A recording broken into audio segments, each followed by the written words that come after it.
Hi, my name is Júlia Irion Martins, and I'm a translator from the Portuguese. In April 2024, Rio Grande do Sul, a state in southern Brazil, was hit by a wave of devastating floods, affecting an area as large as the United Kingdom.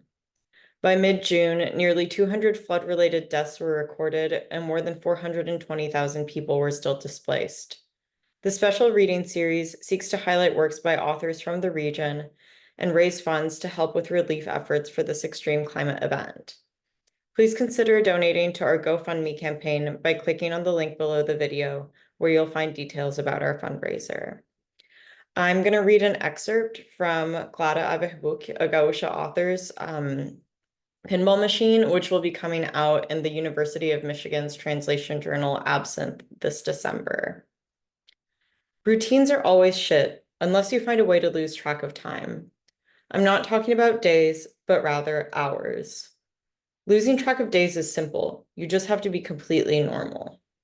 Normal people get on my nerves. Normal is the strangest thing I can imagine. Is it weird to do drugs to have fun? Is it weird to sleep until you're not sleepy? Is it weird not to want to lock yourself into norms invented by half a dozen idiots at the top of the food chain? I don't think so.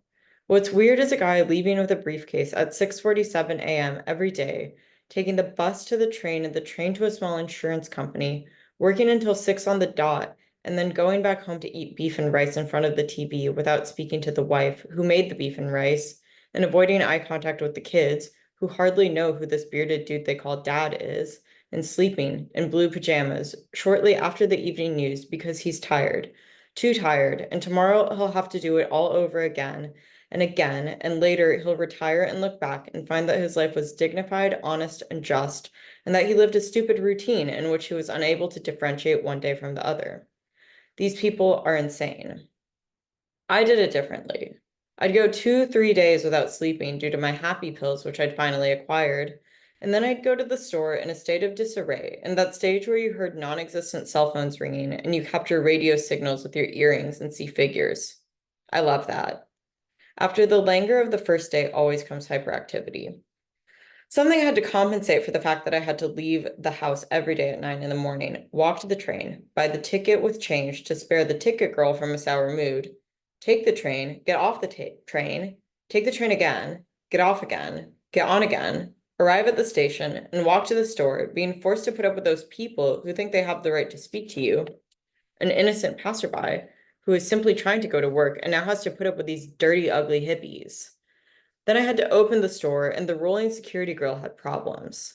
That's fine. We all have problems. But honestly, the security girl didn't have to fall on my feet every day. Damn iron door. So I'd turn on the lights and the alarm, the computer, and pick a CD and sit at the corner and order a Diet Coke from the conjoined store and eat a pão de queijo, and someone would come in and look and ask about a sale and leave. Then 1,000 people would come and go, and some were afraid of talking to girls, and others weren't afraid and talked too much, and others were interesting and others weren't interesting, and others were obviously posers trying to fit into something. Regardless, it was cool. When it was time to leave, I'd leave. I walked to the metro and confronted the same NPCs. I'd go through the turnstile, down the stairs, and wait. These people are all insane. At the end of the day, they were all desperate to get on that stupid train. They were thousands, and they were ugly and sweaty and dirty and poor, just like me. And they all wanted to pass in front of one another every day. And every day I muttered, "Fuck this," and let those tired workers pass in front of me. They behaved as though it was the last train to escape the devil. The subway cars left packed with people who looked more like maggots coming out of the eyes of a decomposing skull, all squished up under the ground. Man, in 5 minutes, another train would arrive, empty and with oxygen. The hurried always stay losing. I'm going to skip ahead to a later part of the chapter. I decided to get off at Paulista, one of the places that made me want to live in São Paulo. If you walk on Paulista at night and you feel a little chill on your belly, then you know that you need to live in São Paulo for a little while.